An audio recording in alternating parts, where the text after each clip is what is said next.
You know that feeling, right? That sinking pit in your stomach when a project you've poured your heart and soul into just starts to slip. Deadlines fly by, the team is completely stressed out, and the finish line feels like it's a million miles away. It's just chaos. But what if I told you there's a playbook for pulling a project back from the brink? Well, there is. Just take a second. Think about a project you're on right now. Is it really running like a well-oiled machine? Or are you seeing those little red flags? You know, the delays, the confusion, maybe some less than happy stakeholders? If any of that sounds even a little bit familiar, don't worry, you're in the right place. A project going off the rails isn't a death sentence, not by a long shot. So here's our game plan. We're going to look at why good projects go bad in the first place and meet the 4 usual suspects. Then we'll talk about calling in the recovery team, and I'll walk you through a solid 9-step plan to turn things around. After that, we'll cover the unexpected benefits of a rescue mission. And finally, how to give your project the second chance it deserves. All right, let's dive in. First, we need to set the stage, because when a project starts to fail, it's not just about one missed deadline. The stakes are, well, they're incredibly high for the entire business. Look, every struggling project is standing at a fork in the road. If you go down one path, you're looking at wasted money, angry investors, and a black eye on your brand's reputation. But the other path, the recovery path, that one leads to getting back in control, restoring everyone's confidence, and, believe it or not, often building even stronger trust than before. The trick is knowing that you have to choose that second path. It takes action. So to fix a problem, you can't just treat the symptoms. You've got to find the root cause. And it's almost never just one single thing. It's usually a nasty cocktail of issues. So let's unmask the 4 most common culprits that send good projects into a nosedive. First up, unclear requirements. This is a classic. If you don't know exactly what you're supposed to be building, you're pretty much guaranteed to build the wrong thing. Second, poor management. Without clear accountability, timelines become suggestions, and that's when chaos moves in. Third, we have communication gaps. When teams aren't talking, they're working in silos, which leads to a ton of expensive rework. And finally, schedule overload. Just trying to do way too much, way too fast. That's a one-way ticket to burnout and mistakes. Any one of these can hurt a project. All 4 together, that's a recipe for disaster. Okay, so you've put your finger on the problem. The project is definitely failing. Now what? Well, this is the part where you call in the experts. It's time to stop diagnosing and start finding a real solution. I want you to think of project recovery services as a kind of special ops team for your business. They don't just show up and patch a few cracks. No, this is a focused, strategic intervention. Their mission? Find out what really went wrong, stop the financial bleeding immediately, and then systematically rebuild momentum to get that project moving forward again. And this isn't just one simple fix. It's a whole toolkit of strategies. They'll do a deep dive evaluation of the project, get ahead of any risks, and probably tear up that old, unrealistic timeline and build one that actually works.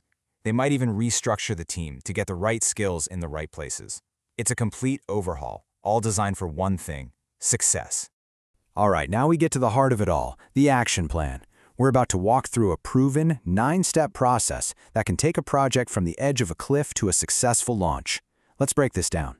The whole thing kicks off with the assessment phase. Step 1, and this is non-negotiable, is rapid stabilization. You have to stop the bleeding. No more wasted time, no more wasted money. Once things are stable, step 2 is a deep project audit. And this isn't about pointing fingers, it's about finding the actual root cause. From there, in step 3, you build the recovery roadmap, a super clear, no-fluff action plan that will be your guide from here on out. With that roadmap in your hands, you enter the remediation phase. This is where the real work begins. Step 4 is all about governance. This means setting up crystal clear rules for how everyone communicates and how decisions get made. No more confusion. Then in step 5, it's time for technical remediation. The team dives deep into the code to fix the core issues that were causing all the headaches. And finally, step 6 is process alignment, where you bring back all the quality checks and controls that went missing, making sure the work stays on track. The last stage is the monitoring phase, and honestly, this is what makes the recovery stick. Step 7 is team enhancement, making sure you have the right people with the right skills for this new push. Step 8 is absolutely crucial: stakeholder alignment. This is where you rebuild trust by being completely transparent and resetting everyone's expectations. And finally, step 9, performance monitoring. You put systems in place to keep a close eye on progress to make sure this project never goes off the rails again. So you might be thinking, wow, that's a lot of work. And you're right, it is. But the payoff is huge. A successful recovery doesn't just save one project, it can totally transform how your entire organization gets things done. The first big benefit is speed. A focused recovery plan means you get a quick turnaround. You're reviving the project without letting it drag on for months and months. Next up, and this one's a big deal, is cost efficiency. By fixing problems the smart way, you stop the waste. You avoid having to scrap everything and start over, which, as you can imagine, saves an enormous amount of money. Now here's a benefit that might surprise you. The final product is often better than what you originally planned. Why? Because the recovery forces you to do that deep dive, fixing fundamental flaws and resulting in a much more solid product. And maybe the most important benefit of all, you build stronger trust. When you're transparent and you actually deliver on a turnaround plan, you rebuild confidence with clients, with investors, and with your own team. And that is absolutely priceless. So let's bring this all together. The real takeaway here is that a failing project isn't the end of the story. It's actually an opportunity, a chance to rebuild something stronger and smarter than you had before. This quote just nails it, doesn't it? Recovery isn't about blowing everything up and starting over. It's about smart, focused repair.